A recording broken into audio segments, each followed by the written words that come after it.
Guys, this story that I got to share with you today is going to shock your freaking pants off. I mean, this is just, it's mind-blowing. It's sick, sad, disgusting, and something I thought I would never, ever, ever see. But before we talk about what the DOJ is jumping on and breaking out, some really bad things that are going on, I'm going to tell you a few stories about what I grew up with.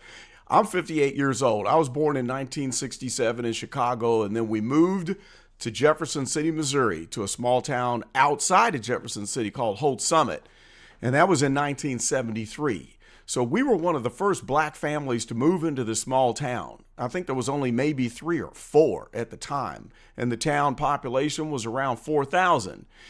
And I went to a grade school where we had maybe 4 black students from kindergarten to 6th grade. And I experienced racism, real bigotry. You know, I've been called every name in the book.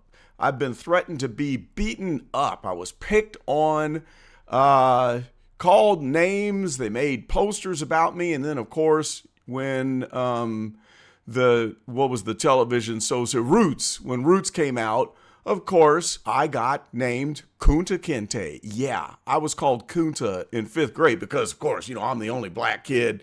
There was 2 of us in our class, and they decided to name me Kunta Kinte. So going on to junior high school, you would have thought I lived in Selma, Alabama, okay? In junior high school, I was thrown in a sewer at football practice just for being black.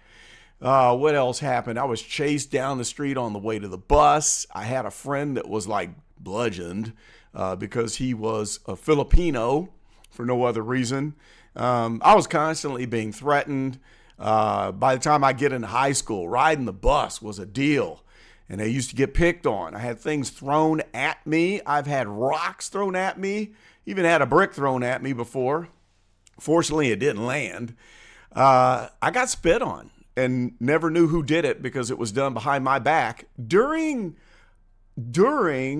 what do you call it? When everybody goes to the gym for a big ceremony, we had a speaker going on, an assembly. Yeah, that was it. And at one point, we almost had a race riot because I had people that were picking on me on the bus and doing terrible things. And then I told my brother about it. He played on the football team. And then all of the other big brothers that I had, close friends, the black students, they decided they were going to come and defend me and protect me. And so I get on the bus that day, and all of a sudden here comes a mob of football players, all black. And they tried to storm the bus, and the bus driver slammed the door shut. And then they tried to go through the windows. And it was crazy because all the guys that were picking on me, they looked like they had seen a ghost. And then all of a sudden they were my best friends, and they wanted to know from me, who was it that said something? What happened? You know, what happened to you? Now, I went to Mizzou for college, and racism continued. Me and my wife met at Mizzou. She and her sorority sisters, when they were pledging once, they were chased down the street by members of the Kappa Alpha fraternity. And they had a dog that was named the N-word, all right? And we had lots of stuff happen back then, and that was in the 80s, okay? Real bigotry. And, of course, I survived. I got my degree. I went on to have a very successful engineering career, and now I'm a highly paid engineering consultant, so none of it could stop me. I mean, my dad taught me how to fight against it. I did feel like a victim, but I grew out of the whole victimhood mentality. I'm glad it all happened because it made me stronger, but that's just my personal story just to share with you. So that was in the real days. And now fast forward to 2026, and what are they doing? You got the same group that used to stick up for people like me, and I guess they turned this into a business because as things are changing, as the overt racism was disappearing, it turns into covert. And I guess they decided that there weren't enough actual racist activities or groups out there causing trouble for them to defend. So they decided to manufacture it. So who are we talking about? Well, we're talking about the Southern Poverty Law Center. Now, here's a crazy story on top of the old story. I actually did work for the SPLC.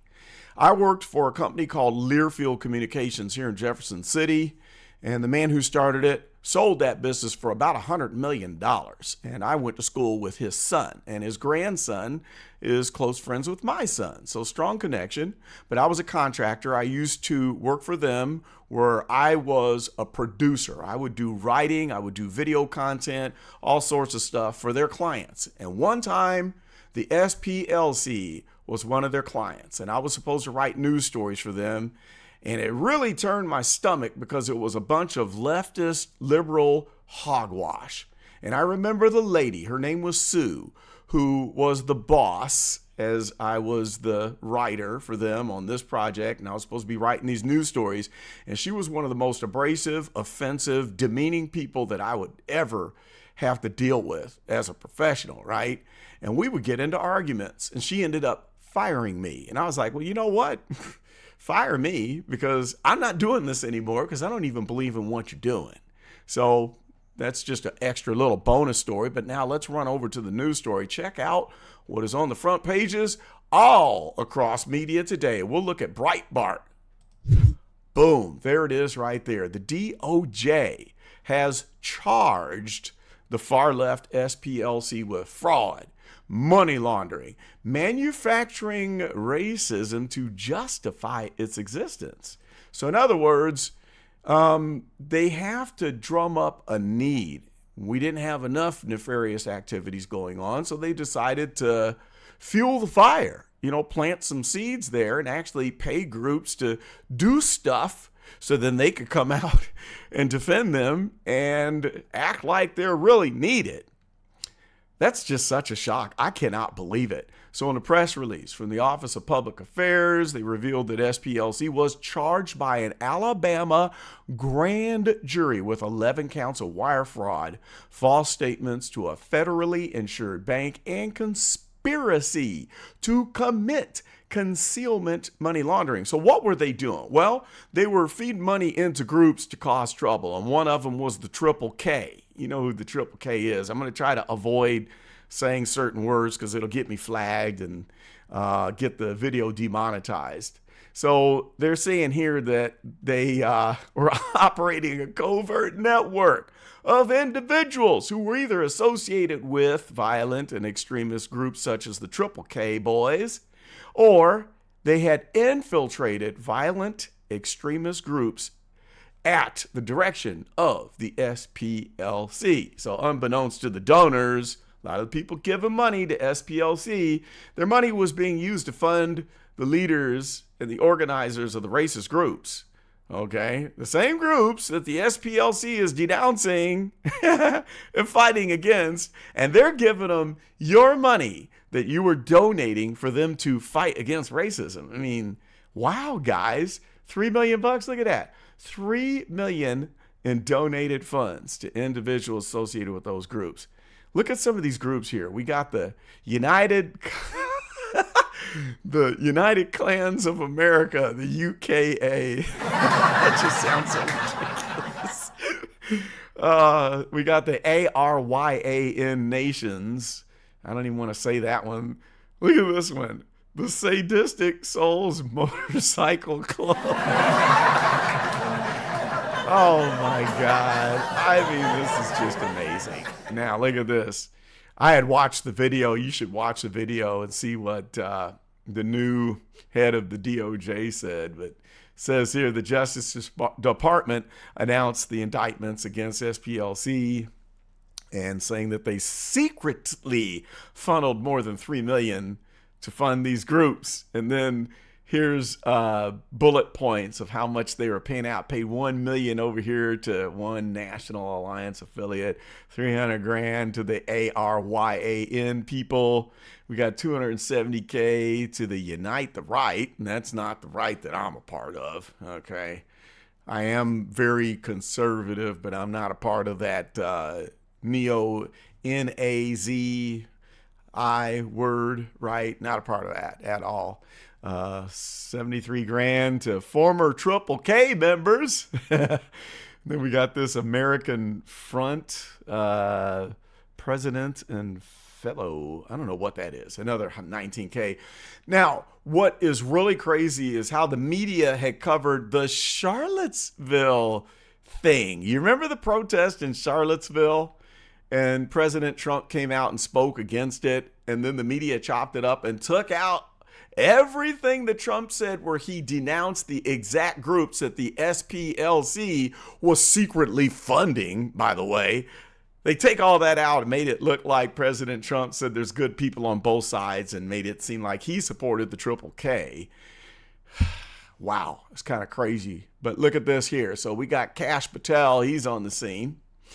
And he says that Todd Blanche and I are announcing an 11-count indictment against the SPLC Center. So when you're using your money and they're not using cash and they're actually transferring money through the bank account, that becomes wire fraud. And that's something you can really get people on. You should never make payments using your bank. Don't be sending a Zelle or a Cash App to somebody to do something that ain't legal, because that becomes wire fraud, guys. So any of you that are out there breaking the law, keep that in mind. Keep that in mind. So overall, I'm just like disgusted and shocked. Okay. Now you got like two extremes of people. Some people think racism doesn't exist anymore, right? And then you got other people that say it's just the same as it's always been. The truth is always somewhere in the middle. Yes, there is racism and bigotry. It exists. It's a human condition. Okay. And I will say that it's not a one-way street. Okay. It's not just white versus black, acts of racism from white people to black people. It goes the other way. It's from one racial group or ethnic group to another, where they're generalizing them. And the reason why the white to black is always put on Front Street is because of where we've come from. The black people used to be disenfranchised. My people, the foundational black Americans, come from slavery, all right? We had Jim Crow laws and all that stuff in the past, right? And so nowadays, we don't look at racism from the black community to the white community, even though it exists. And it's because the power base, okay, that the white people still benefit from the power, okay? Some like to call it white privilege, and I don't believe in that. I'm offended by the term white privilege. And that kind of suggests that white people can become successful easier than I can. And that assumes that my intellect, knowledge, and my smartness and my business acumen is not good enough to overcome somebody who's white. And that ain't true, because I'm beating a lot of white people. Okay. I retired from the state, and there's a lot of white people that don't do what I'm doing and they've told me they wish they could do what I'm doing. I'm a consultant charging $200 an hour for multi-million-dollar companies. One's a defense contractor that makes parts for the F-18 Silent Eagle warplane. All right. I'm going down there tomorrow to do some on-site inspection stuff and help them with some of their safety issues. Okay. So, well, I don't know. I don't understand white privilege. Yes, I'm black. Yeah, there's bigots out there, but bigotry doesn't stop me. I mean, I got an auto body shop that I'm successful at. I have started my own contracting business.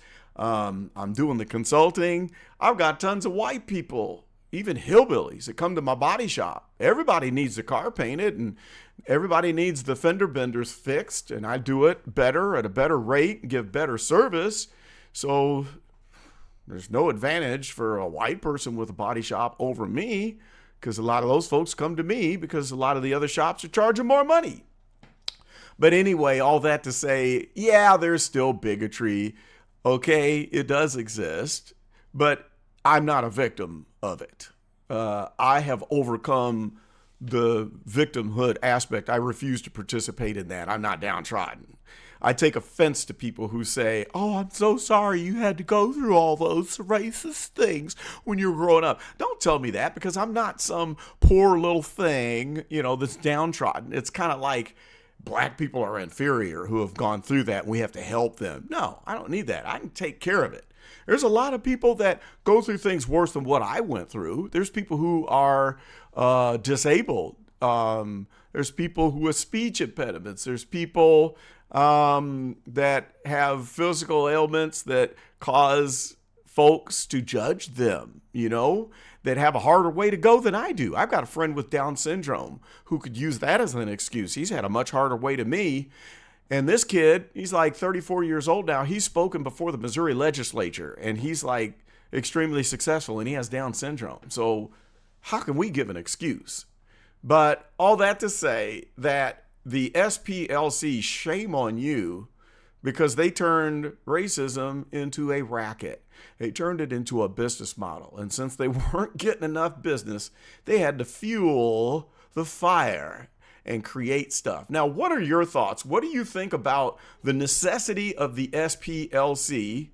And what do you think this does for all of us who do still experience bigotry and racism? Do you think that this makes it worse, a worse pathway for those who might be going through difficult things in life as it relates to racism?